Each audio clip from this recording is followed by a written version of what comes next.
rappelle que chaque intervenant aura 10 à 12 minutes pour présenter sa communication. Ensuite, donc on aura une discussion qui va être introduite par Aurélie Gonnet, donc qui fera une mise en perspective des 3 papiers qui vont être présentés. Pour l'organisation générale, ce qu'on va faire, c'est qu'on prendra les questions à la fin, après l'intervention d'Aurélie. Ça permettra justement de croiser les éléments, de voir les points de convergence entre les différentes interventions. Alors, pour poser des questions, vous pouvez soit lever la main avec la petite icône, là, ou alors vous pouvez poser vos questions via le chat. C'est bien aussi. Si effectivement je peux moi me faire le relais pour les questions qui apparaîtront en écrit. Alors, les trois papiers qu'on va avoir. Alors, successivement, on va avoir tout d'abord le papier de Julien Labracherie, qui a une double position, qui est à la fois conseiller en mission locale et doctorant au CNAM, et qui va nous parler des transitions professionnelles ou des transitions du monde professionnel, en s'intéressant plus particulièrement au problème qui est posé aux professionnels du SPE par l'environnement de travail, au-delà de la question de la mise en relation avec un questionnement sur vers quel emploi on accompagne les personnes. Une deuxième intervention qui sera donc faite par Françoise Larroy-Carré, qui est docteure depuis 2021 et maintenant consultante en orientation formation des adultes, qui va nous présenter un papier s'intéressant aux interactions sociales et les coactivités en conseil en évolution professionnelle, donc le CEP. En s'intéressant là au rôle du CEP dans l'accompagnement des transitions professionnelles et plus particulièrement sur les stratégies de mobilisation de ce dispositif par les professionnels. Et enfin, un troisième papier qui est présenté par Élise Crovella, de Itinéraire Conseil, Nicolas Farvac d'Orseux et Annelise Ullmann du CNAM, qui est intitulé « Sécuriser l'entrée en formation, un objectif complexe et des pratiques plurielles » et qui va là plus se centrer sur un dispositif qui vise à orienter et sécuriser ces entrées en formation autour du rôle de 2 acteurs, Pôle emploi et l'AFPA. Donc voilà, je vais tout de suite donner la parole à Julien Labracherie. Je vous remercie. Déjà, je vous remercie de me permettre d'intervenir. Je suis très intimidé, donc je sollicite votre bienveillance. Donc oui, comme il a été dit, ma contribution cherche à essayer de mettre en discussion un point particulier du monde de l'accompagnement. Et ce point, c'est surtout la question de l'environnement. Et par environnement, j'entends le monde de l'entreprise et du travail. Donc, je pars de l'idée que traditionnellement, on envisage plutôt l'accompagnement comme une relation duelle entre un conseiller ou un professionnel et un bénéficiaire au sein d'un bureau, donc à distance du monde et à distance de l'environnement, non seulement de la personne, mais de l'environnement professionnel aussi. Et pour autant, on pourrait dire que de fait que l'entreprise c'est plutôt une question indirecte pour la question de l'accompagnement, mais je ne suis pas persuadé qu'il soit question de dire que c'est pour autant pas leur affaire du tout. Car quand on interroge un peu les professionnels, on découvre que cet environnement leur pose question et qu'ils cherchent un peu à prendre en compte ces situations dans leurs accompagnements. Alors, il existe déjà des méthodes qui sont constituées de médiation active, on dit, pour construire des modalités d'intervention directe sur l'entreprise, comme la méthode VIOD, l'intervention sur l'offre et la demande, ou Sève Emploi, pour citer que. Mais la confrontation directe avec l'entreprise et les situations de travail vécues, ou la confrontation avec le travail, même évoqué, semble quand même poser un certain nombre de questions pour les professionnels. Et ces questions, elles tournent autour d'un choix à faire qui est soit chercher à intervenir sur l'individu pour que lui puisse agir sur la situation, ou alors intervenir sur la situation pour créer des marges de manœuvre pour que l'individu puisse agir.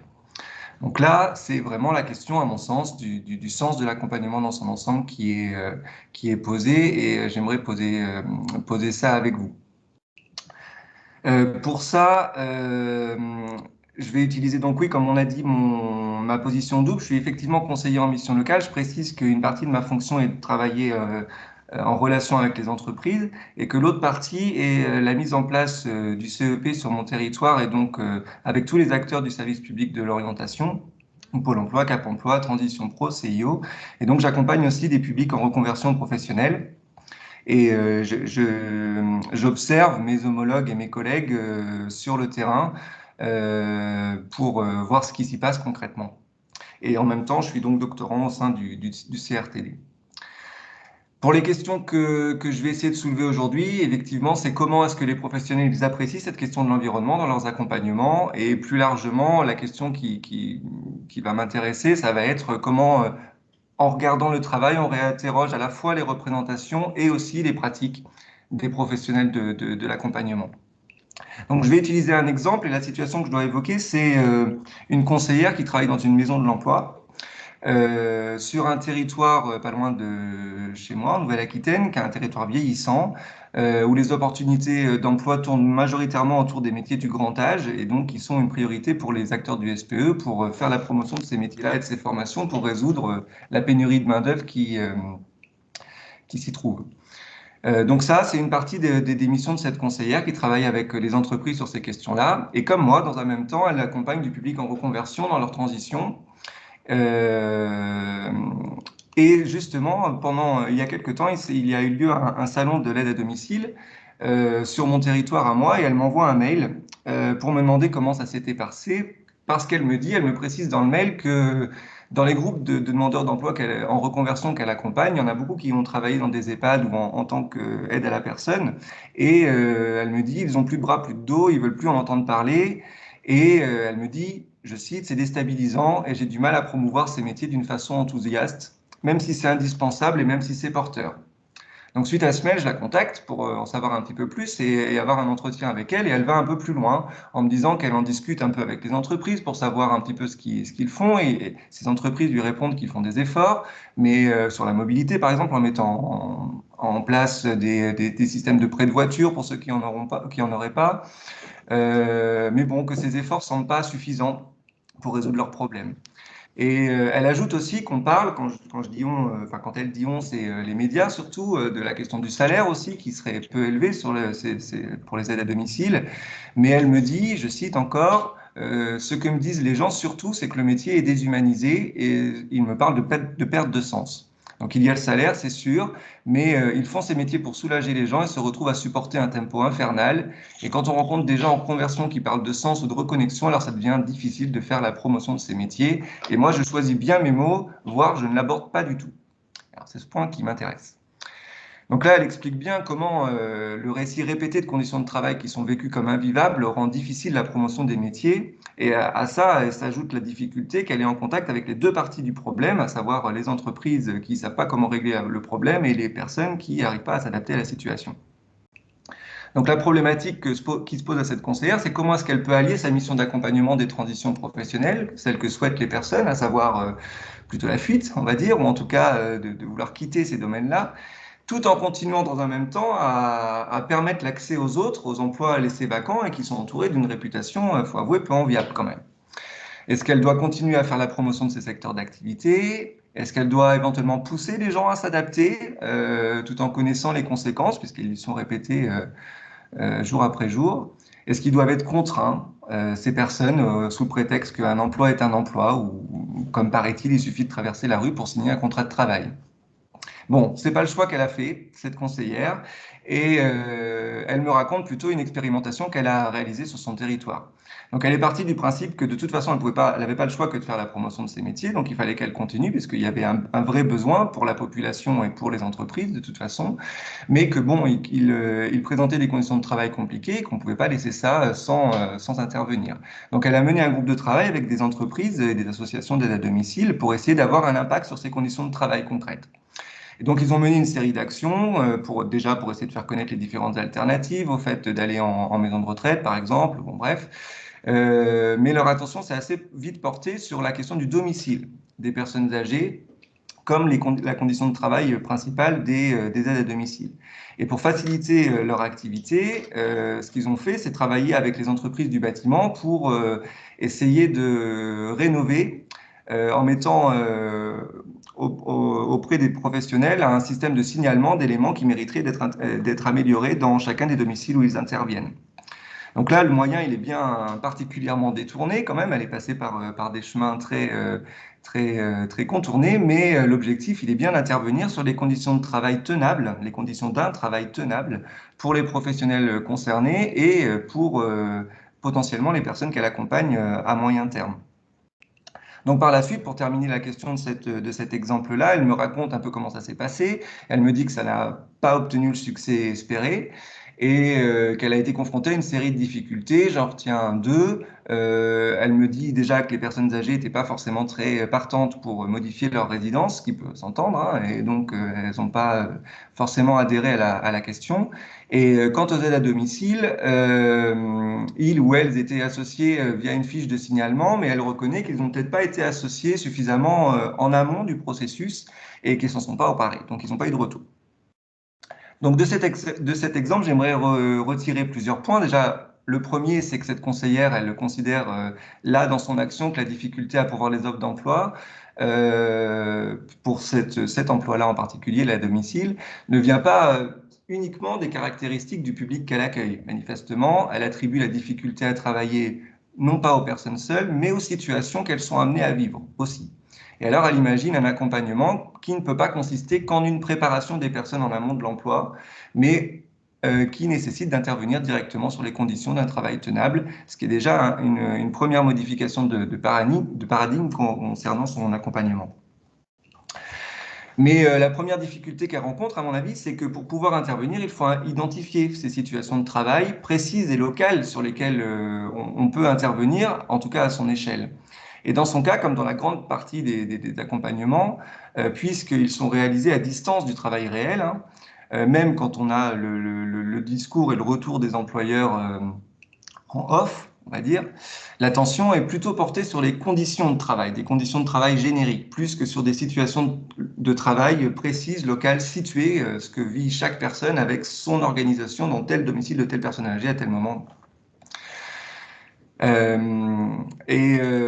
premier réflexe, donc, c'est plutôt de se focaliser sur ces conditions-là. Et ces conditions-là, quand on interroge les conseillers, ils renvoient plutôt le travail sur ces conditions au travail des syndicats ou éventuellement de l'inspection du travail ou de la loi, mais c'est pas ils se disent que c'est pas trop leur domaine.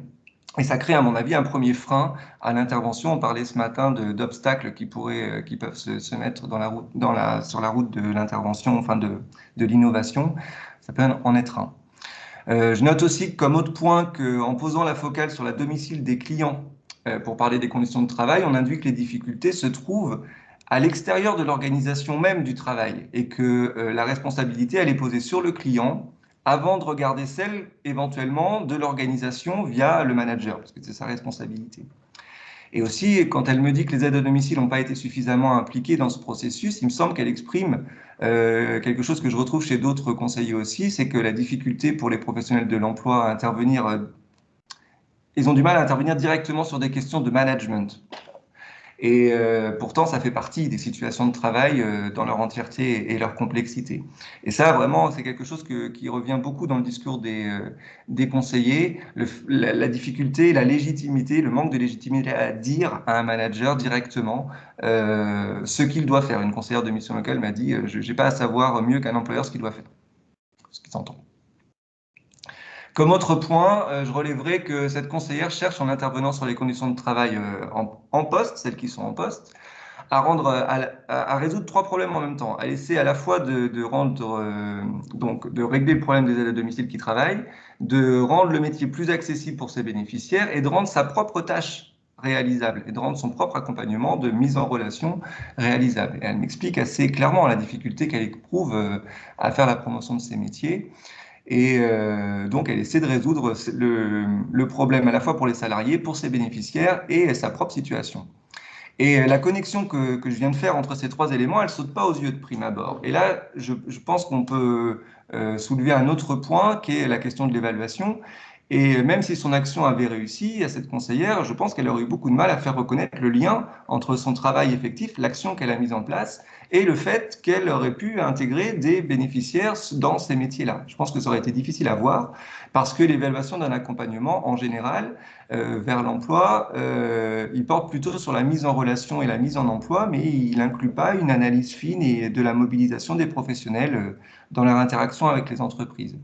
De fait, l'action, elle serait sûrement restée invisible et le travail quasi clandestin ou en tout cas vécu comme illégitime. Bon, cela dit, malgré ces difficultés, malgré le fait que visiblement les professionnels ont du mal à saisir directement les situations de travail concrètes, premier point, malgré le fait qu'elles aient du mal à rentrer en discussion avec les dirigeants sur des questions d'organisation directement, malgré le fait que il se pose une difficulté à reconnaître ou à faire reconnaître le travail effectué, malgré tout, il me semble que cette expérience peut révéler que la question de l'accompagnement peut être saisie par bien d'autres biais que simplement l'intervention sur la personne et qu'elle peut s'étendre à la question de l'environnement du bénéficiaire. Ou en tout cas, ça révèle au moins la tension qui y incite ces professionnels et ça interroge pratiquement l'implication et la mobilisation des professionnels de l'emploi dans l'accompagnement de leurs bénéficiaires. Et comme dernier point, par voie de conséquence, on peut aussi dire que intervenir de la sorte interroge une autre partie de l'accompagnement, qui est leur place et le rôle des accompagnateurs dans le champ politique, dans le sens de la construction d'une société plus inclusive pour pouvoir faire en sorte que les bénéficiaires s'adaptent, plutôt que travailler sur les bénéficiaires pour qu'ils s'adaptent à une société laissée inchangée. Donc, ça reviendrait et je terminerai là-dessus parce que le principe est beaucoup mieux formulé que je ne pourrais le faire moi-même par une citation de Lucien Sèvres qui dit « Je ne crois guère qu'il soit possible d'aider les autres à se transformer si l'on n'est pas soi-même, de quelque façon, partie prenante de l'effort collectif pour transformer les circonstances humainement. » Voilà, je vous remercie de votre attention. Merci beaucoup. Vous avez bien tenu le temps. Donc, on va passer à la deuxième intervention. Donc, Françoise Laroy.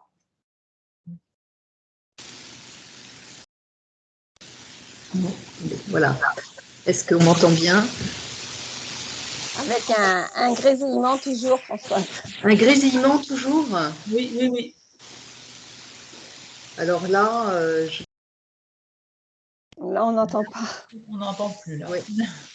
Vous n'avez pas d'écouteurs à tout hasard? Oui. non, c'est compliqué, j'ai déjà essayé, c'est encore pire. Non, bon, bah, on va y Alors, aller. est-ce qu'on essaye de faire comme ça, en tentant? On va essayer. Oui, on va essayer. Ouais. Bon, très bien. Alors, bonjour à toutes et tous. Et je tiens tout d'abord à remercier toutes les personnes présentes aujourd'hui et les organisateurs du colloque qui ont pu rendre possible cet échange privilégié malgré la crise sanitaire. Alors, donc, je vous propose, moi, d'aborder la thématique de l'accompagnement des transitions professionnelles, donc par le biais d'une recherche doctorale sur le conseil en évolution professionnelle, le CEP, qui a cherché à éclairer les pratiques concrètes de cet accompagnement institutionnalisé et de ses effets perçus par les bénéficiaires et les conseillers. Donc, compte tenu du temps imparti, je vais centrer davantage mon propos sur les résultats plutôt que sur la méthodologie pour laisser du temps d'échange. Donc, tout d'abord, pour situer et rappeler donc, le Conseil en évolution professionnelle, donc, il représente un dispositif d'accompagnement gratuit et personnalisé permettant à toute personne, quel que soit son statut, de faire le point sur sa situation professionnelle. Donc, il est apparu à l'occasion de la loi du 5 mars 2014 relative à la formation professionnelle et renforcé ensuite par celle de 2018 pour la liberté de choisir son avenir, pour sécuriser les parcours professionnels qui ne semblent plus prédéfinis et où les mobilités et les transitions engagent des réorientations, des reconversions, des bifurcations plus ou moins désirées et qui nécessitent pour les personnes de construire des stratégies adaptatives d'employabilité. Donc, au terme de 2 études documentaires et exploratoires, donc le CEP paraît d'abord inégalement approprié selon les acteurs et montre une lecture contrastée des finalités du service qui peut être perçue comme plutôt utilitariste, c'est-à-dire permettant d'abord aux entreprises de recruter des profils compétents et adaptés à leurs besoins, ou plutôt humaniste, c'est-à-dire davantage centré sur les personnes pour les aider à faire des choix pour construire leur carrière. Donc c'est pourquoi j'ai décidé d'aller sur le terrain des pratiques réelles pour observer les réalisations concrètes et la coactivité en CEP, sans hypothèse préconçue, et à partir des travaux du sociologue Goffman comme cadre théorique. Donc pour cela, j'ai réalisé 3 études qualitatives qui m'ont permis d'observer en situation réelle de CEP les dynamiques interactionnelles en présence, puis de les confronter au point de vue subjectif des protagonistes du CEP. Donc les résultats les plus importants montrent premièrement que le CEP est organisé selon une segmentation par public et par prestataire spécialisés dans ces catégories de publics. Ainsi, les demandeurs d'emploi sont dirigés vers Pôle emploi, les personnes en situation de handicap vers Cap emploi, les jeunes de moins de 26 ans vers les missions locales, les cadres vers l'APEC, les salariés vers les prestataires privés, etc. Ce qui produit de fait une offre assez protéiforme. Et de façon concomitante, le service apparaît comme dominé par la pérennisation des pratiques antérieures de conseil en orientation, soit parce que les conseillers n'y voient pas de changement par rapport à leur mode d'intervention habituel, soit parce que les conditions de travail ne semblent pas réunies pour le réaliser qualitativement. Donc en effet, les préoccupations dominantes des conseillers semblent mettre au premier plan le manque de temps pour réaliser un CEP qualitatif. De ce fait, les stratégies mises en œuvre par les professionnels visent en priorité à chercher des solutions dans leur travail pour gérer les objectifs assignés par les opérateurs, mais aussi ceux que se donnent les conseillers eux-mêmes pour réaliser ce qu'ils croient bon en CEP. Par conséquent, l'activité des conseillers semble représenter une mosaïque de pratiques hétérogènes. Il n'y a donc pas un seul modèle de CEP, mais bien plusieurs. Ceci en fonction des problématiques apportées par les bénéficiaires, mais aussi selon les croyances des conseillers et des institutions vis-à-vis des publics reçus à qui ils peuvent attribuer des besoins d'accompagnement pouvant être stéréotypés selon leur statut et leurs caractéristiques sociales. Par exemple, j'ai pu observer que le temps d'accompagnement nécessaire pour les personnes en situation de handicap était plutôt considéré comme normal et acceptable, ce qui pouvait être moins le cas dans d'autres institutions, puisqu'on peut imaginer que les personnes sont en capacité à encaisser d'une certaine façon sans prendre en considération leur état psychologique, alors que ça peut être les mêmes circonstances pour tous les bénéficiaires et dans toutes les institutions. Ensuite, les effets perçus du CEP déclarés par les bénéficiaires concernent en premier lieu l'acquisition d'une aide au retour à l'emploi pour 47%, ou en formation 39%, ou tenant compte de problèmes de santé, ou encore de préparation à la retraite, ou quand d'autres disent ne rien avoir appris en CEP. Ainsi, selon l'étape de vie ou la nature du questionnement des personnes, les activités de conseil varient, mais concernent majoritairement ici la réinsertion professionnelle rapide. En conséquence, les temporalités des projets des personnes semblent engager en priorité des actions ponctuelles à court terme et dans une moindre mesure à plus long terme pour construire un parcours professionnel, voire sa vie, dans un cadre et un processus plus global. Donc le service apparaît alors comme sous la domination d'une culture de l'immédiateté dans l'ici et le maintenant, et le temps nécessaire à co-construire un itinéraire pour que les bénéficiaires puissent dûment exercer leur liberté de choisir est largement reconnu comme insuffisant pour non seulement le traitement de la situation problème, mais aussi le soutien de l'autonomie et d'une orientation apprenante pour les personnes. Dans ces conditions, le projet professionnel des bénéficiaires apparaît souvent comme fragmenté, voire souvent impensé, et qui noie le sens dans une série indéfinie de projets à court terme ou de différents scénarios à expérimenter.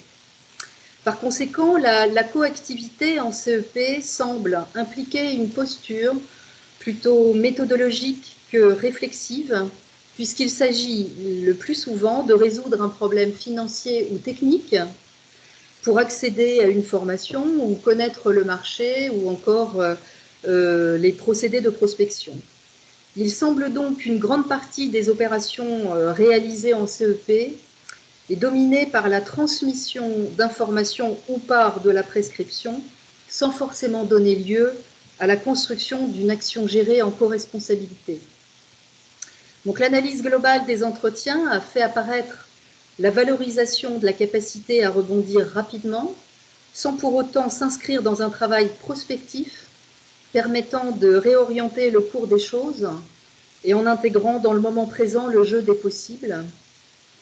Cela venant interroger évidemment les politiques actuelles d'orientation, nous invitant fortement à ouvrir des horizons alternatifs et à préparer, voire anticiper l'avenir. Ce qui semble produire en réalité une tension entre un accompagnement qui permet de capitaliser sur les apprentissages de son expérience et de faire des choix pour construire sa vie professionnelle, et un autre qui informe et opérationnalise l'employabilité à court terme. De ce constat, j'ai retiré deux modèles. Le premier est centré sur le présent et plutôt pragmatique. Le deuxième englobe le passé, le présent et l'avenir, un peu sur le modèle de l'orientation tout au long de la vie. Donc le premier modèle dit du dialogue conjoncturel implique un type d'intervention selon les circonstances souvent impératives qui s'imposent aux bénéficiaires. Donc ce modèle est assez ancré institutionnellement car il correspond aux normes actuelles et pragmatiques d'employabilité concernant l'orientation des adultes. Le deuxième, dit de la délibération de carrière, met en jeu des temporalités, des pratiques et des cadres d'action différents, impliquant un processus plus réflexif et délibératif. Ce modèle d'orientation engage plus de temps que le précédent dans sa mise en œuvre et convoque donc le passé, le présent et l'avenir pour construire un parcours. Il suppose également une alliance de travail entre les protagonistes afin de pouvoir efficacement discuter et réfléchir des pistes et surtout des potentialités professionnelles pour être en mesure de faire des choix éclairés. Donc l'apport de cette conceptualisation permet de différencier et d'articuler deux niveaux de contingence essentiels. Donc ce que nous pouvons faire par le dialogue conjoncturel ou ce qui pourrait nous arriver par la délibération de carrière. Donc ces deux modèles mobilisent pour le couple conseiller-bénéficiaire une conception de l'orientation et une coactivité en CEP visant des potentialités de différentes natures. Dans ces conditions, les activités réalisées en CEP permettent plus ou moins de dépasser les difficultés du présent et de construire des lendemains alternatifs. Par conséquent, il y a une grande différence entre la prise de décision comme un choix entre plusieurs options et le processus qui mène à faire un choix authentique chargé de sens pour le sujet. Donc, concernant les perspectives du CEP, il pourrait y avoir un scénario de cohabitation ou de différenciation qui pourrait s'ouvrir après une phase d'expérimentation qui distinguerait les deux modèles pour cloisonner ou non les temporalités, les attentes des bénéficiaires et les compétences des conseillers conformément à la manière initialement prévue dans le premier cahier des charges en 2014. Une seconde perspective pourrait s'ouvrir également autour de l'idée de responsabilité personnelle et de sa contrepartie, l'autonomie, en orientation des adultes, car comme observé chez les bénéficiaires, l'invitation versus l'injonction à l'autonomie peut paraître plus ou moins problématique en étant perçue parfois comme une opportunité pour certains, mais le plus souvent comme une contrainte sociale et individuelle. Et enfin, l'implicite des représentations communes, la doxa, montre un manque de vision d'ensemble sur l'acte de s'orienter dans l'existence. Ainsi, la question du développement professionnel des conseillers de concert avec l'organisation du travail, définie évidemment par les institutions, pourrait ouvrir une troisième perspective prolongeant ces résultats. Merci beaucoup. Merci beaucoup pour votre intervention. Donc, on va maintenant passer donc à la troisième intervention. Élise Crovella, Nicolas Farvac et Annelise Ullmann. Oui, bonjour Laurence, bonjour à tous. Je vais prendre la parole au nom des 3 co-auteurs de ce papier pour vous présenter un travail que nous avons réalisé collectivement basé sur une évaluation récente du programme Prépa Compétences. Donc nous sommes trois co-auteurs. Je suis responsable des études au cabinet Orseux. Ma collègue Élise Crovella est responsable des études aussi au cabinet Itinéré Conseil, et Annelise Ullmann est chercheur au CNAM. Nous nous basons sur une évaluation pour interroger finalement un élément intéressant de ce dispositif, qui est la notion de sécurisation. Une notion qu'on entend partout aujourd'hui pour parler des pratiques d'accompagnement destinées aux demandeurs d'emploi, et plus spécifiquement depuis quelques années avec un grossissement dans le cadre du plan d'investissement dans les compétences. Celui-ci vise à établir un effort budgétaire en termes d'entrée dans les formations, et en amont de ces formations, donc en amont du choc quantitatif sur les entrées en formation, de mieux préparer et de mieux accompagner les personnes avant l'entrée dans la formation. Donc de sécuriser d'une certaine façon les projets d'entrée en formation. Notre étude sur prépa compétences a été réalisée pour le compte de la DARES, du ministère du Travail, et le rapport est disponible depuis peu sur le site du ministère. Dans cette communication, nous demandons qu'est-ce que ça veut dire finalement sécuriser les entrées en formation, et quelles sont les pratiques de sécurisation parmi les acteurs. Prépa compétences fait intervenir un doublon, une coopération, un travail collectif entre 2 institutions centrales dans l'accompagnement des chômeurs et la formation professionnelle, c'est-à-dire Pôle emploi et l'AFPA. C'est le premier dispositif national issu du PIC, qui est récent, qui a été lancé en 2019 et qui a donc été conçu conjointement par ces 2 institutions.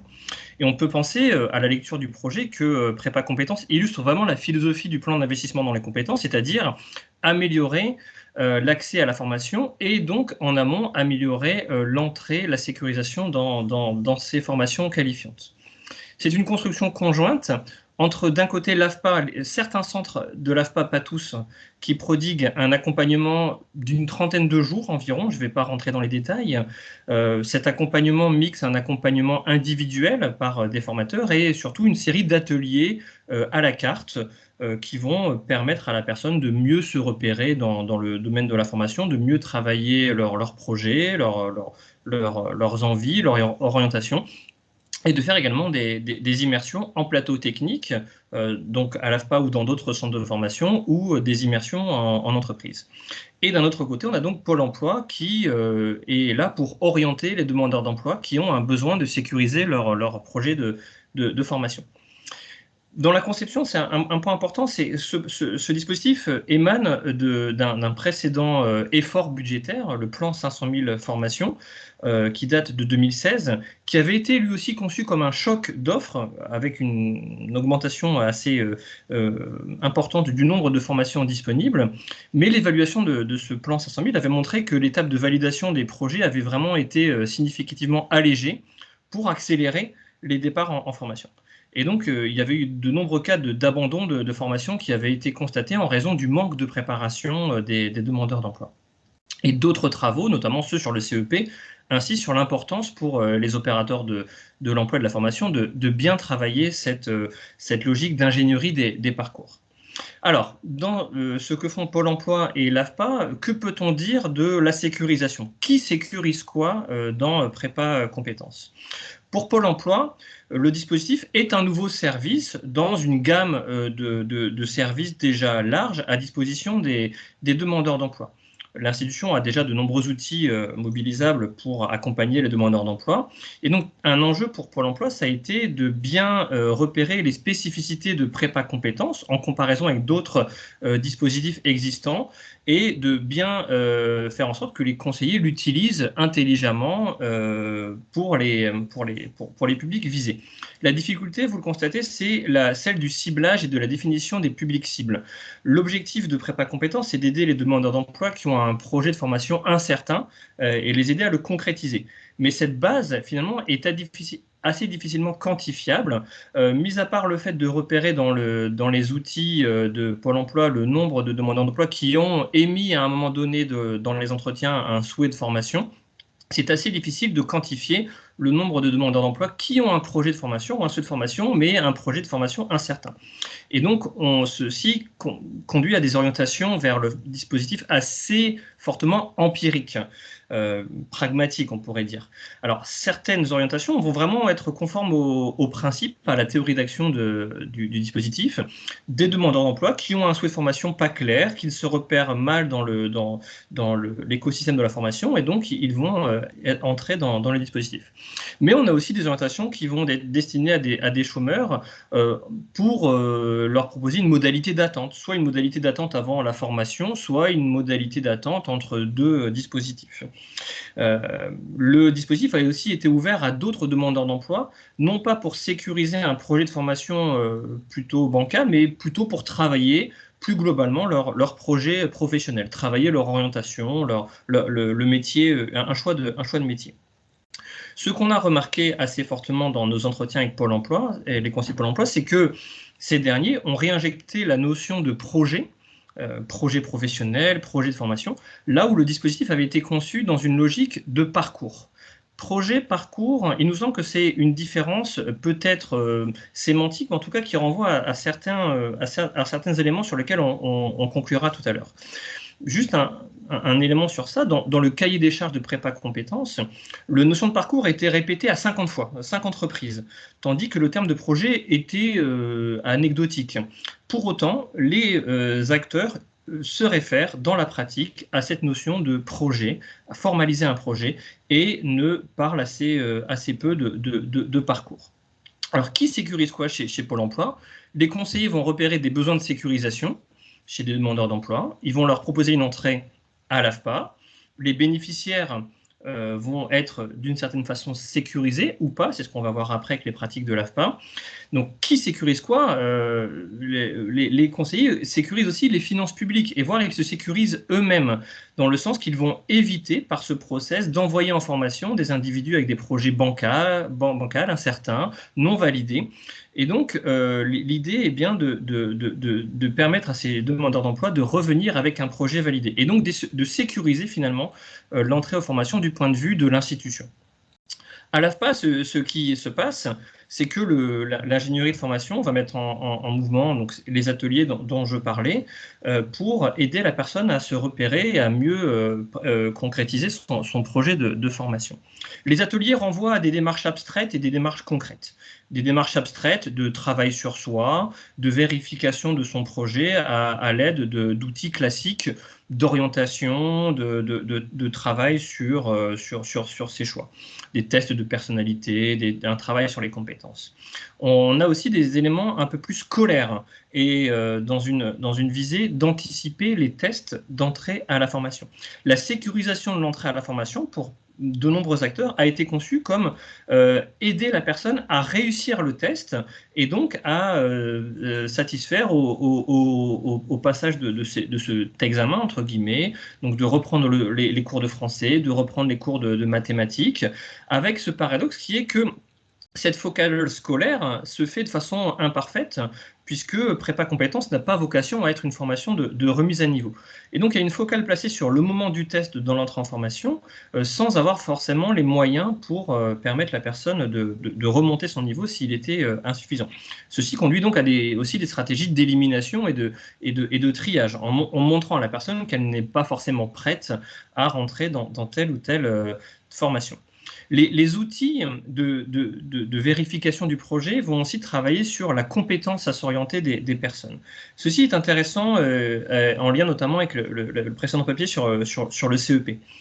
On aide, les formateurs de l'AFPA aident les personnes à mieux connaître l'écosystème qui est complexe, comme vous le savez bien, et du point de vue d'un demandeur d'emploi, il n'est pas évident de savoir comment activer ses droits à la formation, comment se repérer dans le magma des formations disponibles. Ce travail produit une sorte d'étayage des projets individuels, un étayage par rapport aux formations existantes sur le territoire, par exemple, au regard des besoins locaux sur le marché du travail. Et pour cela, les demandeurs d'emploi utilisent des outils classiques, des enquêtes de métier, mais aussi des outils un peu plus concrets, renvoyant à ce que Julien évoquait tout à l'heure, des immersions en entreprise, des immersions en plateau technique, pour voir s'ils sont faits pour le métier ou s'ils sont faits pour la formation, ou inversement, si la formation est faite pour eux. Et donc une logique vraiment de confrontation à la réalité d'un métier et d'une formation. Pour autant, ce travail de mobilisation des expériences est imparfait et va pas jusqu'au bout. Les projets utilisent quelques expériences professionnelles, souvent une ou deux dans le parcours, avec un moment de bilan de ces expériences, souvent faible, juste pour vérifier que le métier a plu à la personne ou pas, mais sans vraiment travailler les compétences qui ont été mobilisées et assez peu souvent avec un retour de l'employeur. Finalement, l'employeur est à distance de cette formation. Il est présent, d'une certaine façon, par l'intermédiaire du demandeur d'emploi qui va en entreprise, mais le cheminement n'est pas fait jusqu'au bout. Alors, pour conclure cette présentation, on aimerait revenir sur cette opposition entre parcours et projet, finalement, et sur ce que réclame l'idée de sécurisation dans son ensemble. Prépa compétences, vous l'avez compris, vise à amplifier l'effort budgétaire en faveur de la formation professionnelle. Il est conçu dans une logique de parcours et il vise à aider les personnes à bénéficier justement de cette expansion quantitative de l'offre de formation. La réussite du programme tient à sa logique préparatoire. C'est l'idée de prépa compétences, donc de préparer les personnes et de les ajuster d'une certaine façon à ces formations. L'évaluation, la nôtre qualitative, mais aussi l'évaluation quantitative qui a été menée par la DARES, souligne des effets assez décevants du programme, avec 3/4 des personnes qui sont passées dans prépa compétences qui ne sont pas entrées en formation au final. Donc c'est quand même un résultat assez décevant. Et donc pour conclure sur des éléments qui nous paraissent intéressants, nous aimerions souligner les réglages fins qui sont en jeu en termes de sécurisation. D'abord, la question du ciblage, le fait que finalement, le public cible n'a jamais été vraiment défini de façon opératoire pour les acteurs. Comment cibler, quantifier ce public de demandeurs d'emploi avec des projets de formation incertains. La deuxième difficulté, finalement, tient à cette logique parcours versus projet. tout le programme est centré sur le projet et donc sur une dimension d'internalisation de l'entrée en formation avec une mise en confrontation, une vérification de la capacité des personnes à réussir le test ou à satisfaire aux exigences de la formation ou à être bien dans tel ou tel métier. Ça, c'est le projet. Mais finalement, le parcours n'est assez peu présent. Le parcours au sens d'un tuilage avec l'offre de formation, ce dispositif financé sur des fonds nationaux, finalement, est assez peu tuilé, pour reprendre ce terme, avec l'offre de formation régionale. Et on voit des demandeurs d'emploi qui ont travaillé leur projet et qui établissent quelque chose de validé au final, sans possibilité d'entrer en formation à terme pour des raisons de désajustement, de désadéquation entre leur projet et l'offre. Le dernier point concerne la place des employeurs. On l'a vu, ils sont présents, mais à minima, en tant que participants d'immersion en entreprise. Mais les employeurs ne sont pas des bénéficiaires ou des participants à proprement parler du dispositif. Et ceci est certainement un enjeu de cette opérationnalisation de ce que serait une véritable politique de sécurisation des parcours professionnels. Voilà, merci. Désolé si j'ai un peu dépassé le temps. Merci Nicolas. Alors bon, effectivement, on a un tout petit peu dépassé, mais je pense que ça va être gérable. Donc je vais passer la parole à Aurélie, qui va donc discuter les 3 papiers. Oui. Ben, merci Laurence et merci à tous les 3 pour vos présentations et vos documents, des présentations très intéressantes et du coup effectivement des communications qui prolongent celles de la première session de ce matin tout en apportant d'autres éléments et en complétant je pense ce tour d'horizon un petit peu des dispositifs d'accompagnement et de leur mise en œuvre. Donc là on a 3 communications qui traitent de dispositifs d'accompagnement des demandeurs d'emploi, en l'occurrence, focalisés sur cette population des demandeurs d'emploi, par des acteurs publics assez anciens, qu'on pense à l'AFPA, à Pôle emploi, ou aux acteurs désignés du CEP, notamment ceux qui accompagnent en l'occurrence les demandeurs d'emploi. Mais des acteurs anciens certes, mais avec des modalités d'intervention effectivement qui se veulent renouveler, qui se veulent originales, qui se veulent innover, que ça vienne du haut avec ces nouveaux dispositifs comme prépa compétences ou le CEP, ou que ça vienne du bas entre guillemets avec ces conseillers qui tentent de prendre en compte effectivement l'environnement professionnel, que ce soit en mission locale ou dans les autres acteurs du SPE. J'imagine que vous les croisez aussi dans vos enquêtes et dans votre travail.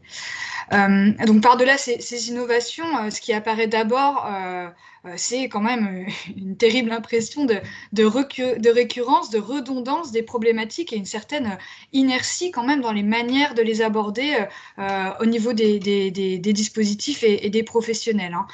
C'est le cas de la difficulté à intégrer cette question à l'environnement professionnel, j'y reviendrai, mais c'est aussi le cas de la question de la recherche d'une rationalisation du recours aux différents dispositifs d'évolution professionnelle et d'accompagnement des transitions, pour avoir... je tire un peu la couverture à moi, mais pour avoir travaillé sur le bilan de compétences, il est dur de ne pas y voir beaucoup de liens dans les travaux préparatoires, notamment au bilan de compétences. Je pense au rapport Sulro et Jouvin de 1980 à 1981, pour dire de quand ça date, qui appelait déjà de leur vœu la mise en place d'un dispositif d'orientation professionnelle à des fins d'optimisation de l'usage et du recours du système de formation et de diffusion d'informations ciblées. Donc on voit que ces questions sont visiblement pas résolues. Pas besoin de m'étendre non plus sur le lien d'ailleurs qui a été fait aussi dans la discussion, je crois, entre le cahier des charges du bilan de compétences et du CEP. Là aussi, ça questionne la succession et la juxtaposition de dispositifs dits innovants. Et on ne peut que constater en tout cas le besoin récurrent depuis 40 ans de créer des dispositifs d'orientation qui servent en fait à orienter les gens, non pas tant finalement dans leur parcours, mais finalement dans les différents dispositifs d'accompagnement et de formation. Et ça interroge cette démultiplication de l'offre de services qui en plus ne supprime pas souvent les dispositifs antérieurs. Par exemple, ça a été toute une question autour du CEP, est-ce que ça va faire disparaître le bilan ou pas? Ça n'a pas été le cas. Donc donc là, on voit qu'on a l'intégration de logiques d'action parfois renouvelées, hein, effectivement, mais qui se heurtent à celles qui préexistaient et à celles qui sont aussi portées par les professionnels. Hein, et tout ça donne effectivement une impression d'hétérogénéité, de flou. Et finalement, on pourrait se demander, est-ce qu'on ne pourrait pas plutôt chercher à simplifier, à harmoniser cette offre hein, qui est de plus en plus pléthorique en s'appuyant sur l'existant ou au moins en cherchant à capitaliser sur les expériences antérieures plutôt que de créer encore de nouveaux dispositifs chargés de jouer les boussoles en gros dans ce monde d'acteurs et de prestations. Ce qui pose aussi la question de la lisibilité, hein, de la compréhension des dispositifs pour les professionnels comme pour les destinataires. Hein. C'est quand même impressionnant de voir, ça n'a pas été redit, mais Françoise Laroccaré, Le Monde dans sa communication, 9 usagers sur 10 du CEP ignorent ce que c'est. Donc là, on est quand même face à une belle ineptie, si je puis dire quand même. Et puis, les résultats dont nous parlait Nicolas Farvac à l'instant sur les effets assez contrastés, voire les échecs en tout cas de ces dispositifs prépa compétences. Hein. Voilà, et ça pose aussi finalement cette question de la dimension un peu occupationnelle de tels dispositifs hein, qui servent finalement à montrer on fait quelque chose pour les demandeurs d'emploi, on les active, on les met dans des dispositifs, mais c'est pas toujours facile de voir le sens que ça a. Voilà. Donc, outre cette question de la pertinence d'une quête permanente d'innovation, les communications montrent aussi que l'accompagnement s'inscrit souvent dans des contextes de mise en œuvre qui ne favorisent pas hein, cette nouveauté. Hein. On l'a déjà vu un petit peu ce matin, des questions de moyens, de formalisation, de pérennisation des cultures professionnelles et institutionnelles, hein, ce qui illustre notamment la résurgence de la terminologie du projet par rapport à celle du parcours dans prépa compétences. Hein. Donc, toutes ces communications donnent à voir un décalage entre ces dispositifs d'accompagnement et les modalités et moyens de leur mise en œuvre, hein, d'un côté, et puis aussi entre les formes d'accompagnement telles qu'elles sont conçues et les attentes et besoins qui se manifestent en situation. Ces décalages hein, se traduisent de différentes manières. On a des décalages entre les temporalités de l'accompagnement et celles vécues par les individus, entre les besoins de formation et de vérification du projet estimés par les accompagnateurs et les besoins exprimés par les individus, et puis aussi entre une logique de placement ancrée dans le work first hein, et un marché du travail marqué quand même par la pénurie d'emploi et des conditions de travail délétères, notamment dans un certain nombre de métiers dits en tension et vers lesquels il s'agit de pousser les individus. Donc voilà, des situations effectivement, tout se passe un petit peu comme si les dispositifs étaient conçus de manière relativement déconnectée en fait des situations concrètes, comme s'ils étaient pensés toutes choses égales par ailleurs, et sans prendre toujours en compte l'hétérogénéité des publics, ou du moins en faisant comme si l'individualisation était une condition suffisante hein, pour que les professionnels répondent de manière adaptée hein, aux situations individuelles. Et puis, dernier point que je voulais apporter sur la discussion que transcrivent ces trois communications, c'est effectivement, finalement, on voit que ce manque de moyens pour reconfigurer les pratiques et soutenir de nouvelles logiques d'action favorise assez classiquement, finalement, un recentrage sur l'interaction et une focalisation sur l'individu qu'il faut donc aider à transitionner. Hein. Et là, on voit aussi les limites de ça, que ça a, c'est que finalement, il y a tout un pan de la relation, finalement, de l'interaction, en tout cas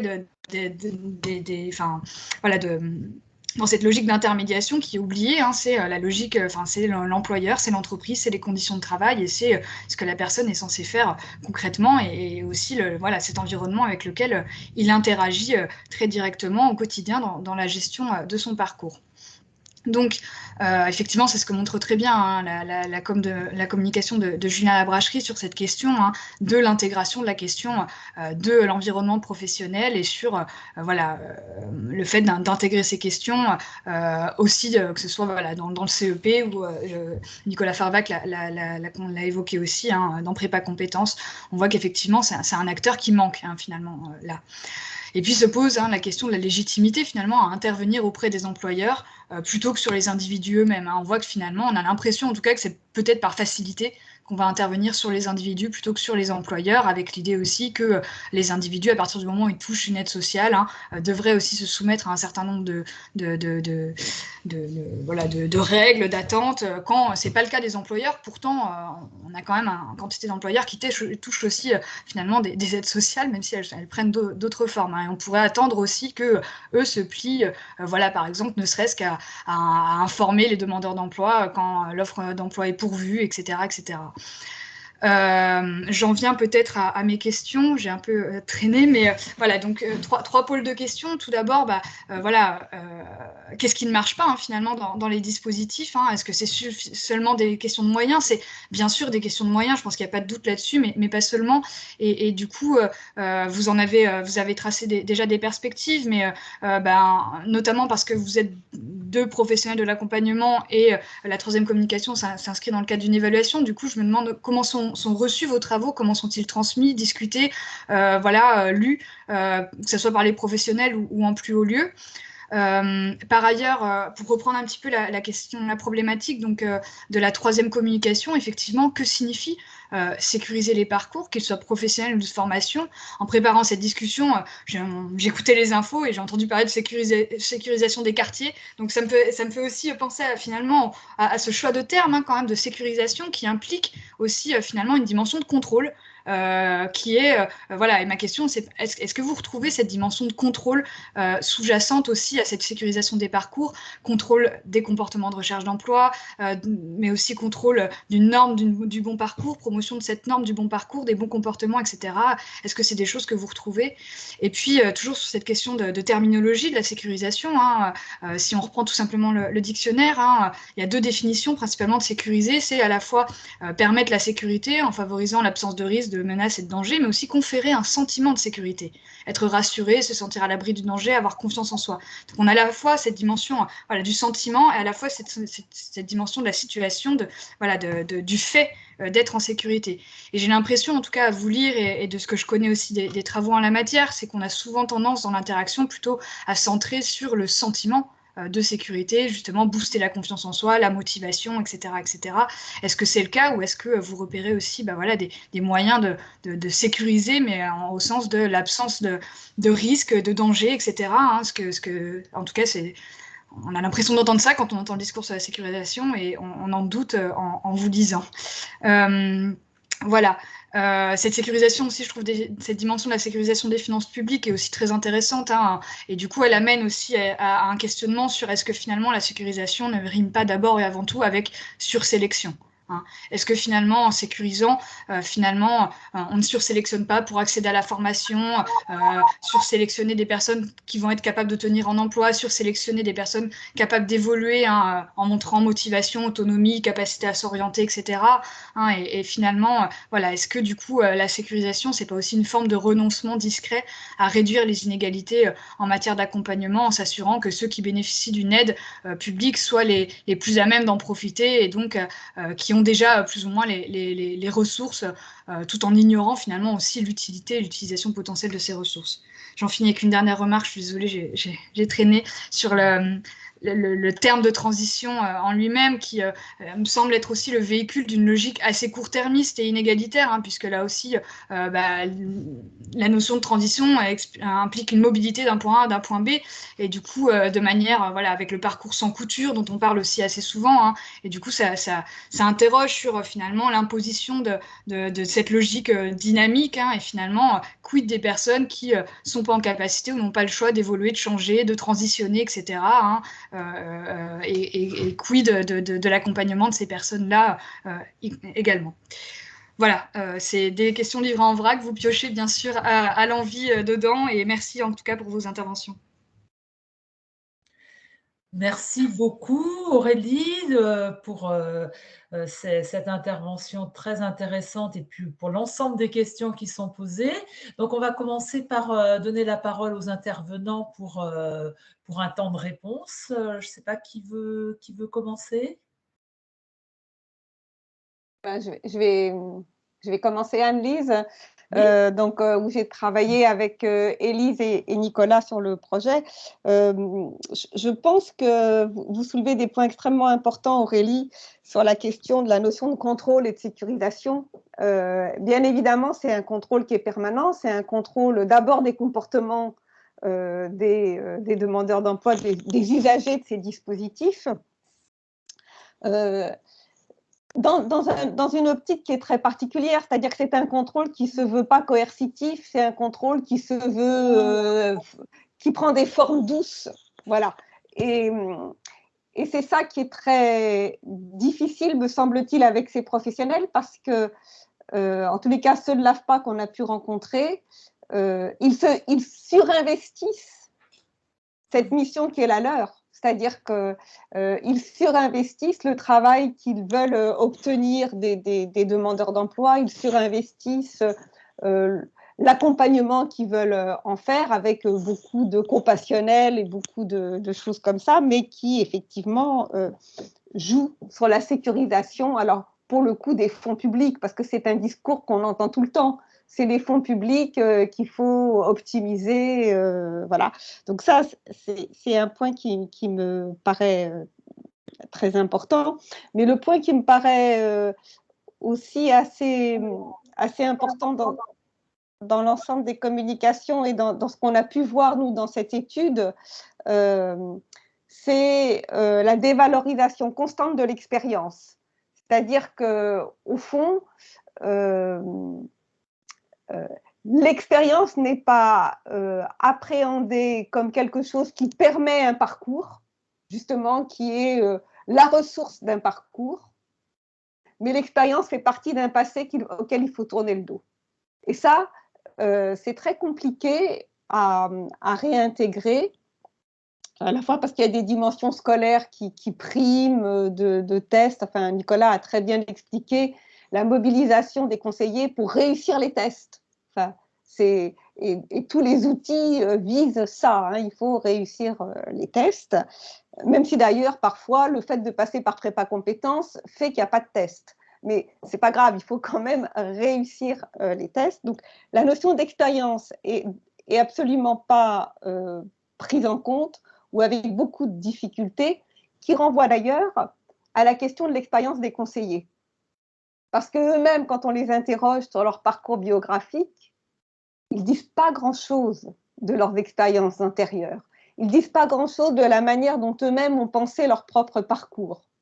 Et c'est cette espèce de difficulté-là que l'on a avec eux. Et puis, l'autre pan que souligne Julien, c'est l'environnement. C'est-à-dire qu'à la fois, c'est faux de dire que l'environnement n'est pas une préoccupation, parce que c'est vrai que c'en est une, mais en même temps, c'est la légitimité de ces acteurs à agir dans le champ du travail. Et ça, je pense que c'est un point qui est... alors, il y a des expériences qui sont tout à fait remarquables, mais elles sont très limitées et elles posent le problème de leur mise en visibilité. Du coup, on sursélectionne comme on sursélectionne dans le monde scolaire. Voilà.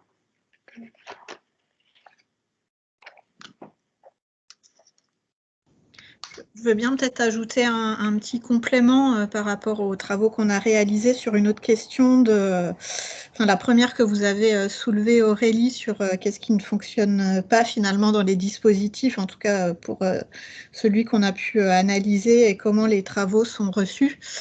Une dimension aussi qui me semble à prendre en compte, c'est que en tout cas pour prépa compétences, c'est un dispositif pensé au niveau national, par les DG, AFPA et Pôle emploi, avec des compétences en ingénierie de dispositifs, etc., certaines, mais qui ne sont pas toujours très ancrées dans les pratiques professionnelles en fait, de terrain. Donc, on peut faire l'hypothèse que ça joue dès la conception même des dispositifs.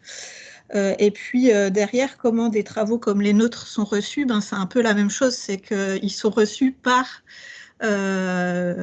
au niveau national en fait, c'est-à-dire que dans le comité de pilotage qui était constitué pour suivre nos travaux, on a les têtes pensantes, les pilotes au niveau national qui sont là, qui sont très à l'écoute, qui reçoivent, qui intègrent, je pense, tout un tas de choses qu'on peut leur faire remonter.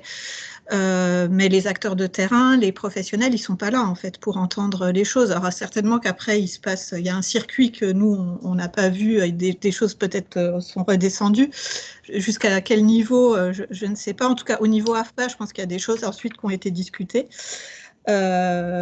Mais on sent aussi qu'au niveau national, il y a cette difficulté à faire évoluer les pratiques, où ce qu'on nous renvoie, c'est oui, c'est très intéressant tout ce que vous nous dites, mais on est aussi dans le cadre d'un dispositif national, c'est très cadré, on est des grosses machines, etc., ce qui est vrai, mais on voit bien qu'il y a voilà, une difficulté aussi à faire bouger les choses à tous les niveaux, en fait.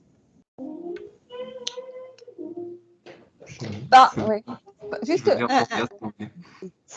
allez-y, Anne-Lise, je vous en prie. Juste par rapport à ce que disait Élise, quand même, ce qui était très frappant dans Prépa Compétences, c'est la découverte localement, sur un territoire, de ce que faisaient les uns et les autres. C'est-à-dire qu'entre l'AFPA et Pôle emploi, ils travaillaient ensemble, et alors, ils se découvraient. Et c'était pour eux déjà un point, voilà. Ce qui pose la question de qu'est-ce qui se passe au niveau des territoires. Élise a raison de signaler que c'est un projet national, mais territorialement, ça pose des vraies questions. Désolée, Julien. Non, je vous en prie. Non, moi, je voulais rebondir sur quelque chose que vous avez dit toutes les deux, Anne-Lise et Élise, sur la façon dont c'est reçu. Effectivement, on entend c'est très intéressant, mais et tout le temps, ça c'est quelque chose qui vient tout le temps, mais on va pas changer le monde, m'a dit un employeur il y a 15 jours, enfin il y a 3 semaines, parce qu'il y a quelque chose c'était Noël, mais c'est quelque chose qu'on entend tout le temps, et ça rejoint un peu ce que vous pointiez du doigt, quand vous parlez de sécurisation qui mène au contrôle, et peut-être au fait d'abandonner le fait de pouvoir accompagner les plus fragiles. Et quand Annelise parlait tout à l'heure de la question du manque de légitimité à intervenir, la question du manque de légitimité, il intervient, mais ce qui me choque, moi, enfin, ce qui m'interpelle, c'est que j'ai commencé mes entretiens avec une conseillère en mission locale qui me dit qu'elle n'est pas légitime à intervenir, à me dire que ce serait plus le rôle de Pôle emploi. Puis du coup, j'ai interrogé une conseillère de Pôle emploi qui me dit oh ben non, c'est l'inspection du travail. Et en fait, chacun se renvoie la balle. Et je pense que c'est pas tant un manque de légitimité dans le fond qu'un sentiment d'impuissance face au monde, et qui d'ailleurs est à la racine du CEP. Hein, c'est ce que disait Françoise à la base. On crée le CEP pour que les gens puissent réfléchir de façon longue sur leur projet, en actant que ce monde, il bouge tout le temps et que de toute façon, il est impossible de projeter quoi que ce soit. Donc déjà, en soi, c'est un petit peu compliqué de l'envisager autrement. Mais je pense que si ils font ce qu'ils ont toujours fait, ces acteurs et ces opérateurs, je m'inclus dedans, c'est parce qu'ils ne savent pas quoi faire face à ce monde-là et que c'est comme ça qu'on construit l'idée du monde qui bouge et que l'individu, d'un point de vue démocratique, n'a pas sa place dans la marche du monde. Et ça renvoie peut-être aussi à la construction du droit du travail, d'ailleurs, avec la subordination. Peut-être les travaux de Suppion, on retrouve ça.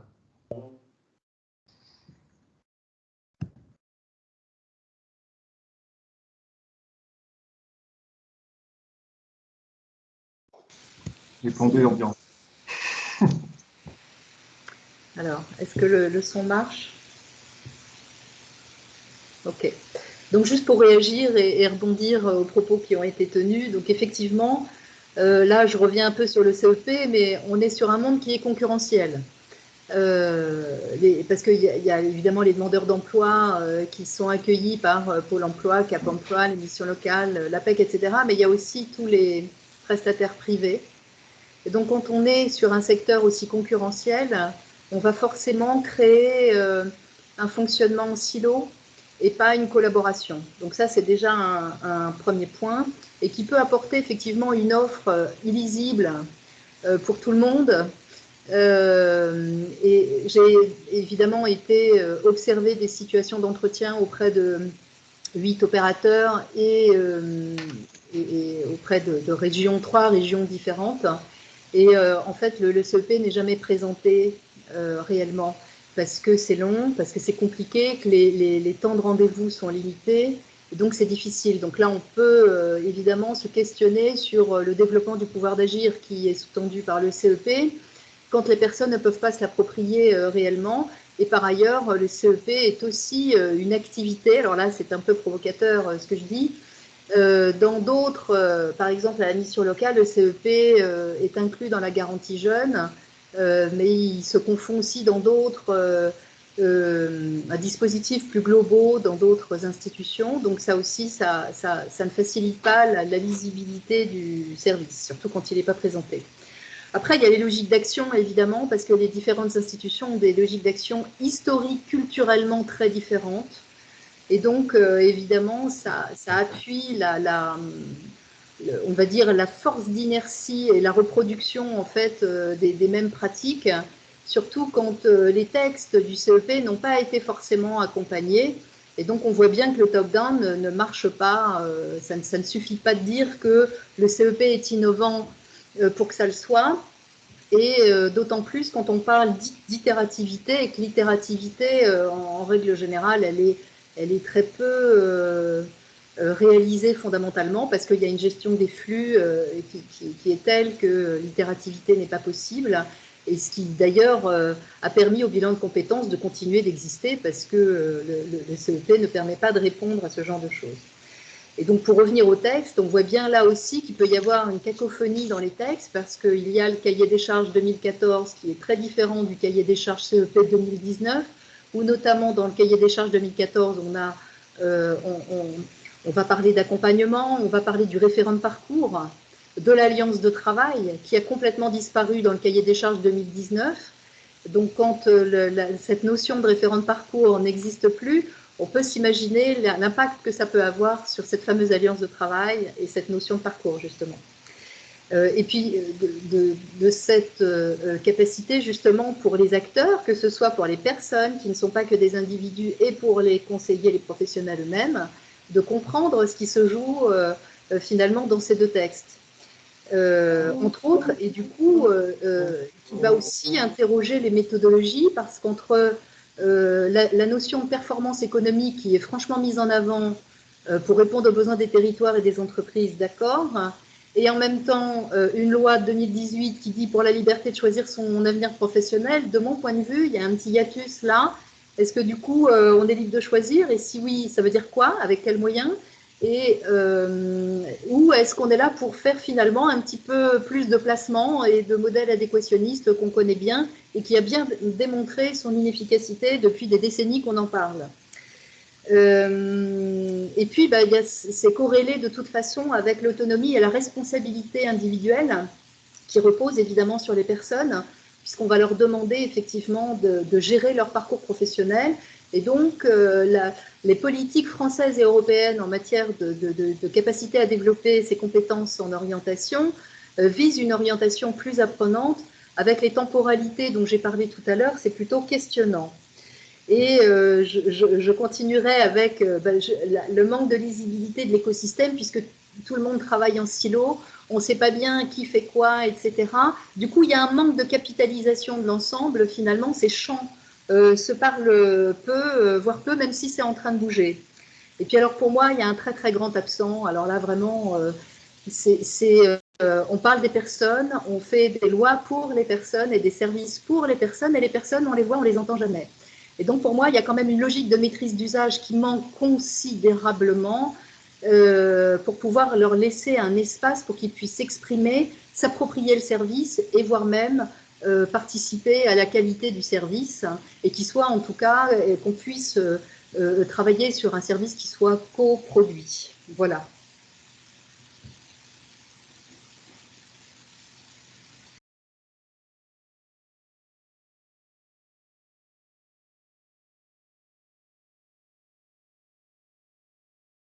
On ne vous entend pas, Laurence. Le micro est coupé.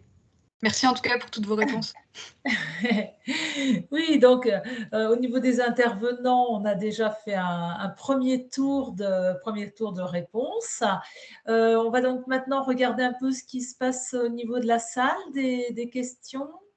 Alors, il y a certaines réponses qui ont été apportées, mais peut-être que Olivier Glocker veut intervenir?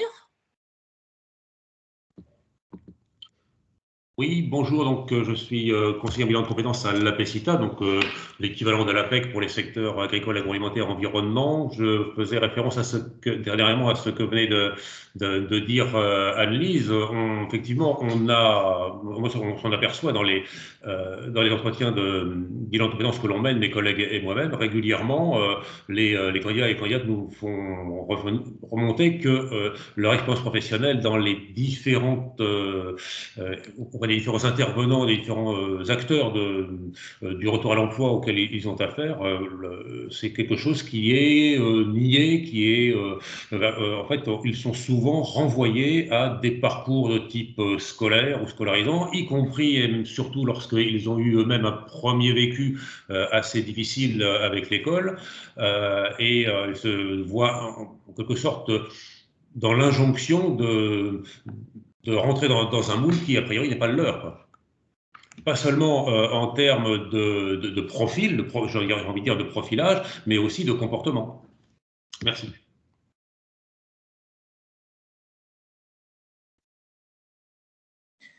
Merci. Alors, j'ai vu qu'il y avait une autre question, donc je vais lire, hein, la question. Dans le même registre, comment voyez-vous l'articulation entre les différents intervenants au service de l'évolution professionnelle? Donc, je vais vous laisser répondre.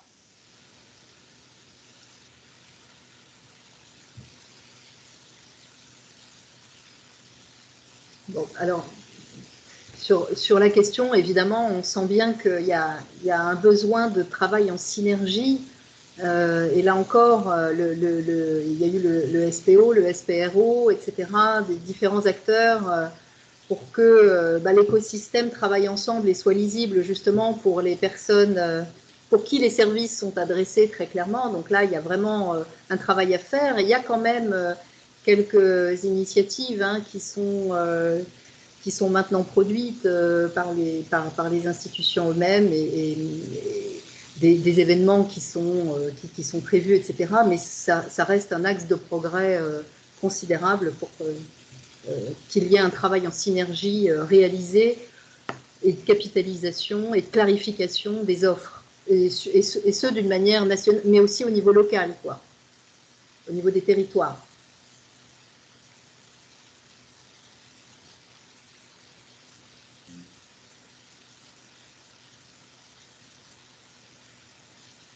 Est-ce que Julien veut intervenir sur cette question? C'est difficile à dire. C'est un peu l'Arlésienne qu'on travaille tous ensemble et je pense pas que ce soit pas le cas. Ça l'est, même s'il y a des logiques de concurrence, même s'il y a des logiques de préservation de financement et ce genre de choses. Après, est-ce que la question c'est fusionner ces acteurs pour qu'ils parlent d'une même voix? Est-ce que quand il n'y en a plus qu'un, est-ce que finalement la responsabilité porte que sur lui et est-ce que ça l'aidera mieux à prendre des risques? Je suis pas sûr. Mais l'inverse non plus. Donc, il y a une question de changement de paradigme, c'est sûr. Après, comment est-ce qu'il se met en œuvre? On voit de toute façon qu'il y a quelque chose qui bloque dans les représentations qu'on a, notamment du monde du travail. Et c'est quand même assez dingue que finalement, quand on parle de l'entreprise qui est peu présente dans les accompagnements, on se dit comment c'est possible que des acteurs de l'emploi ne s'intéressent pas au travail, quand même assez incroyable. Mais il y a une logique qui est vraiment à travailler chez tout le monde. Et encore une fois, je pense qu'il y a une certaine conception de la démocratie et de la place de chacun dans la construction du travail, qui est à retravailler. Et ça, d'abord, avant de penser les modalités de qui fait quoi, c'est tout le monde qui est inclus dans la société. Et ça, c'est quelque chose à travailler. Je ne sais pas où, je ne sais pas par quel bout. Je pense tout le monde en même temps.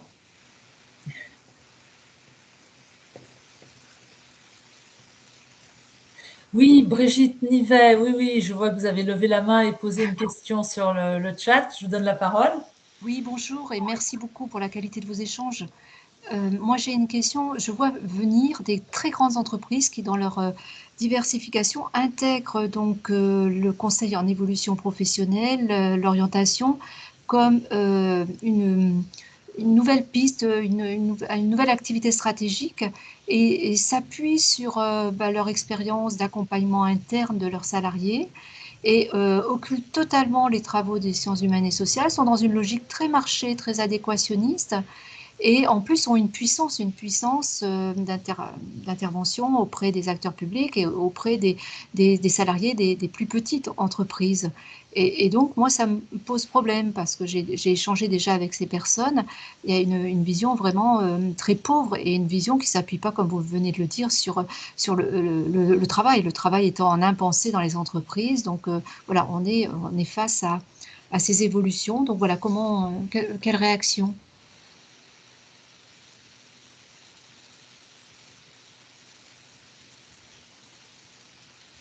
C'est une question difficile. Je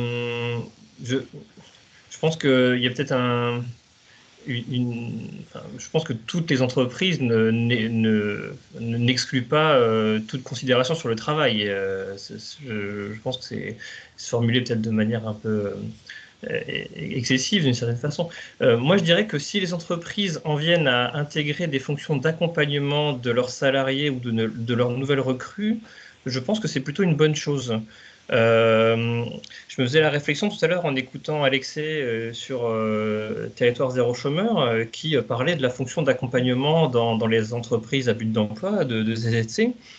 Et finalement, on pouvait lui demander, mais les entreprises n'ont pas de fonction d'accompagnement, elles recrutent et puis elles font travailler leurs salariés d'une certaine façon. Il y a peut-être une étape d'intégration dans l'emploi, mais c'est souvent assez limité. Donc que les entreprises, que ce soit TZC ou ici les autres grandes entreprises, intègrent une réflexion sur l'accompagnement, l'intégration sur leur poste de travail, dédient des postes spécialisés sur ces éléments-là, je pense que c'est plutôt une bonne chose. Alors après, que ce soit fait de façon adéquationniste ou pas, c'est une autre question. Alors, mais je me suis mal il faut aussi exprimée, penser- excusez-moi Nicolas, Oui, mais c'est oui. pas l'accompagnement, effectivement, là c'est plutôt, et je partage totalement avec vous, c'est qu'aujourd'hui on a distingué, on a identifié qu'il y avait un marché autour du conseil en orientation professionnelle.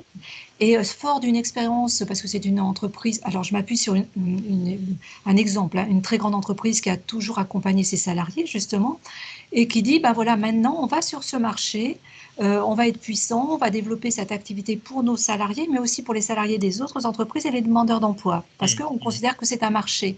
Et moi, en questionnant sur leur fondement académique ou vraiment sur quelle expérience, c'est absolument pas en s'appuyant sur ces travaux des sciences humaines et sociales, sciences d'éducation en général, quoi. C'est très très pauvre leur vision, c'est une vision d'un marché, quoi.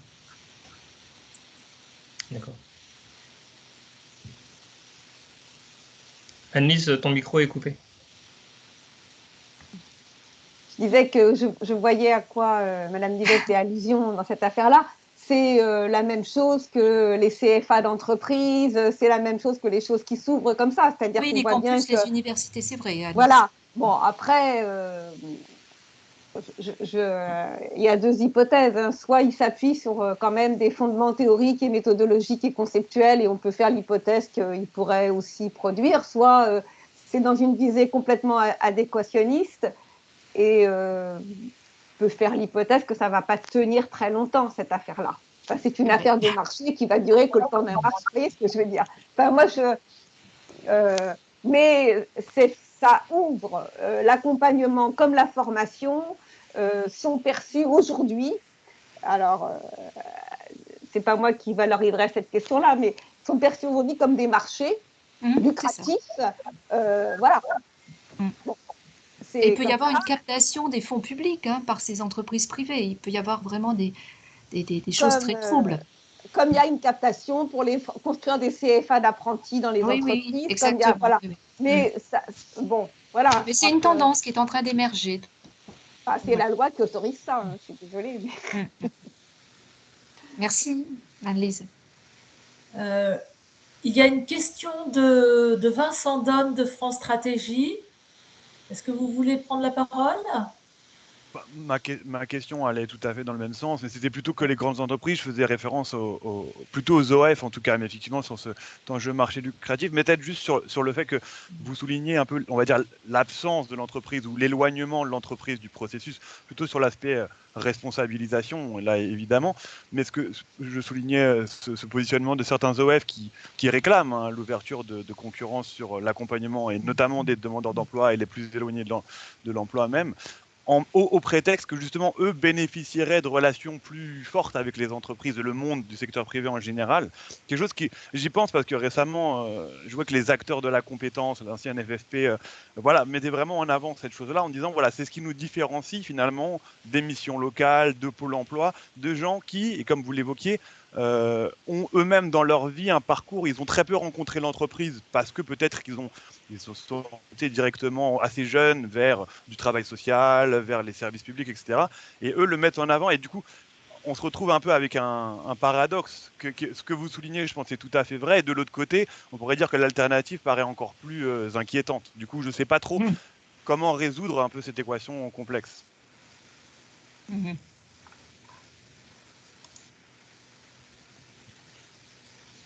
Cela étant, pour provoquer, on peut aussi être sur une offre privée, c'est-à-dire sur un marché concurrentiel et être professionnel, hein, c'est pas interdit. Hein.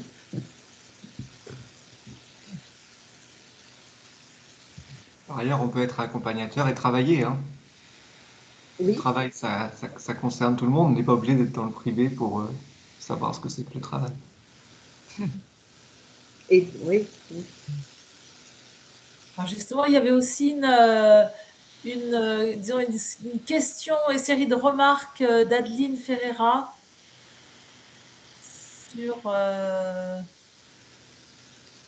Est-ce que vous voulez intervenir?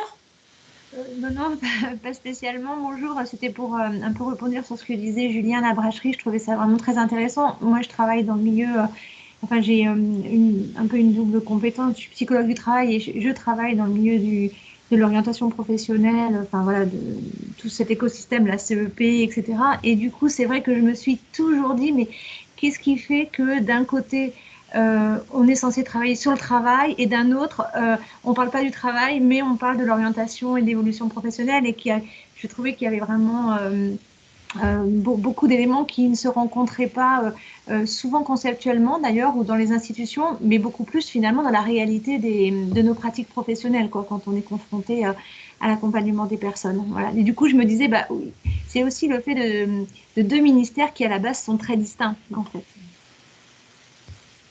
D'ailleurs, je disais, oui, l'ANACT commence à vraiment embarquer cette question de l'emploi, des parcours professionnels, etc., dans leur intervention, dans leur analyse, ce qui me faisait, enfin, je ne sais pas, peut-être je me trompe, hein, mais je n'ai pas l'impression que c'était très, très présent dans leur discours et dans leur intervention.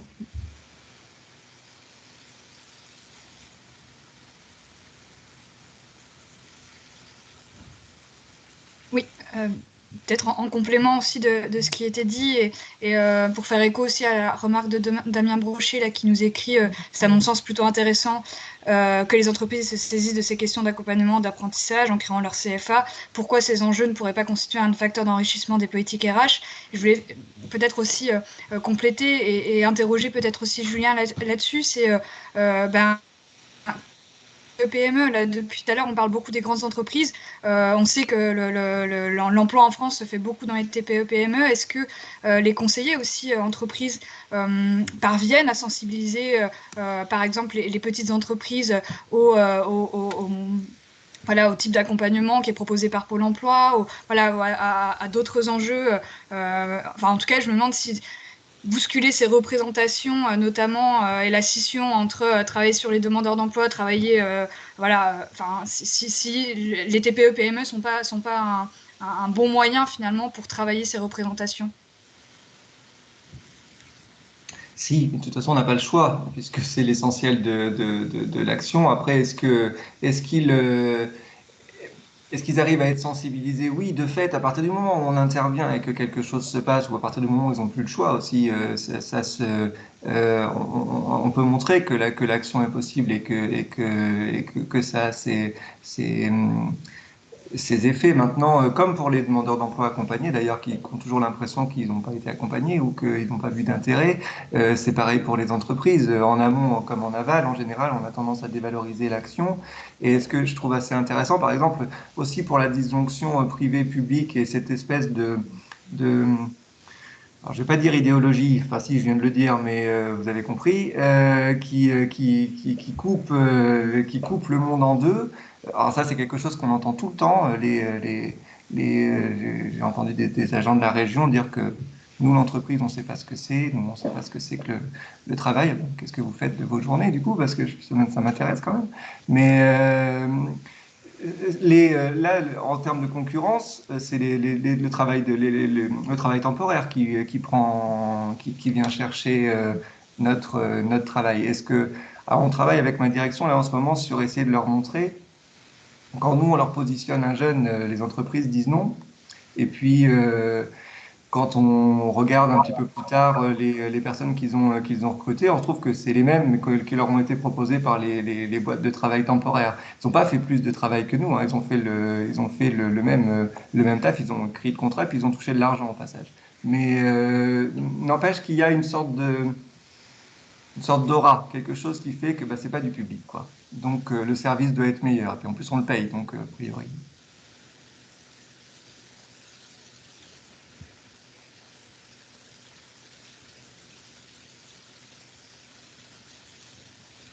Alors, y a-t-il encore des interventions? Alors, attendez, je regarde au niveau du chat.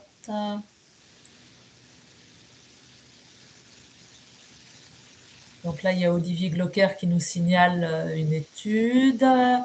Carole Ticherer a signalé aussi qu'il y avait une note de la DGEFP qui... Je remonte. Enfin bon, ça, de toute façon, tout le monde, voilà, en direction de l'AFPA et de Pôle emploi pour modifier très légèrement le dispositif suite à votre évaluation. Donc, là, on voit que l'évaluation est porteuse. Peut-être juste pour préciser, oui. En 2 mots, ça portait pas, enfin, je n'ai pas trouvé l'instruction de la DGEFP. Bon, ce qui est intéressant, c'est que quand même, suite à cette évaluation que vous avez conduite sur Prépa Compétences, il s'est passé à quelque chose du côté du tutelle pour recalibrer un peu le dispositif, mais pas sur la dimension essentielle que vous avez soulignée, à savoir le fait qu'on travaillait finalement assez peu sur le parcours, la trajectoire, les expériences, les situations de travail. Donc ça n'a pas fait objet de du moindre commentaire. Non, c'est simplement la possibilité qui est donnée à l'AFPA quand il considère que la personne a été positionnée à tort sur prépa compétences, de pouvoir le réorienter sans passer par Pôle emploi vers une prestation qui s'appelle prépa projet ou quelque chose comme ça. Nicolas, tu vas voir de quoi je parle. Voilà, de le réorienter directement vers une bonne prestation plutôt que de Actif projet. Pardon ? Actif projet. Actif projet, merci beaucoup Anise. De pouvoir directement le repositionner sur Actif projet sans passer par l'entremise de Pôle emploi pour gagner du temps et alléger un peu la chaîne d'intermédiation. Voilà, mais ça ne portait pas du tout sur la dimension essentielle sur laquelle portait votre équipe. Une des dimensions essentielles. Merci Carole pour ces précisions. Écoutez, s'il n'y a pas d'autres questions... Attendez, je regarde s'il y a des nouveaux messages. Écoutez, je pense qu'on va en rester là. Donc, on finit à l'heure. Donc, c'est formidable pour la suite. Donc, on se met en pause et donc on reprend pour la session suivante, donc à 15h45. Merci à tous. Merci. Merci aux intervenants, merci à Aurélie et puis donc à tout de suite. Merci beaucoup.